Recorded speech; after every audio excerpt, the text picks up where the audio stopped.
Hi. ரீசெண்டாக பார்த்தீங்கன்னா, நாங்கள் ஒரு வீடியோ போட்டிருந்தோம் சைலண்ட் டிவோர்ஸ் அப்படின்னு சொல்லிட்டு. அதுக்கு வந்து நிறைய வியூஸ், நிறைய சப்போர்ட்ஸ் வந்து உங்கள்ட்ட இருந்து கிடைச்சிருந்துச்சு. ஃபர்ஸ்ட் ஆஃப் ஆல் அதுக்கெல்லாம் ஒரு பெரிய தேங்க்ஸ்.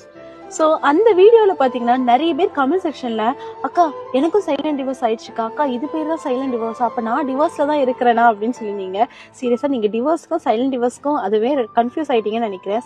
சைலண்ட் டிவோர்ஸ்ங்கிற வேர்ட் வந்து ஒரு தெரபிஸ்ட் சொன்னது தான் இதை வந்து நாங்கள் ஷேர் பண்ணோம். பாத்தீங்கன்னா நீங்க சைலண்ட் டிவோர்ஸ்ல இருக்கீங்கன்னா நீங்க தான் ஆக்சுவலி ஒரு பெரிய பெர்ஃபெக்டான கப்பிள் தெரியுமா? ஆக்சுவலி பெர்ஃபெக்டான கப்பிளுக்கு எக்ஸாம்பிளே நீங்க தான். ஏன்னா கப்பிள்ஸ் வந்து டிவோர்ஸ் பண்ணுவாங்கல்ல, அவங்க எல்லாம் பாத்தீங்கன்னா லா ஆர்டர் சொசைட்டிக்காக அப்படியே பிரிஞ்சிருவாங்க எல்லாருக்குமே தர மாதிரி. ஆனா இந்த சைலண்ட் டிவோர்ஸ்ல இருக்கவங்க என்ன அளவுக்கு ஒரு ஈக்குவல் ரெஸ்பெக்ட், ஒரு ஈக்குவல் ஸ்பேஸ் கொடுக்கறதா இருந்தா அந்த மாதிரி இருப்பாங்க. ஸோ அதுலயே நீங்க வந்து ஃபர்ஸ்ட் ஒரு அண்டர்ஸ்டாண்டிங் கப்பிள் ஆகிறதுக்கு வந்து ஒரு ஃபர்ஸ்ட் படி, சரியா?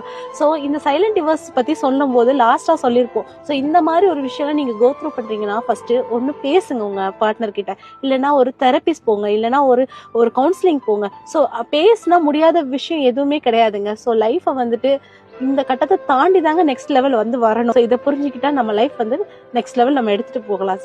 தேங்க்யூ.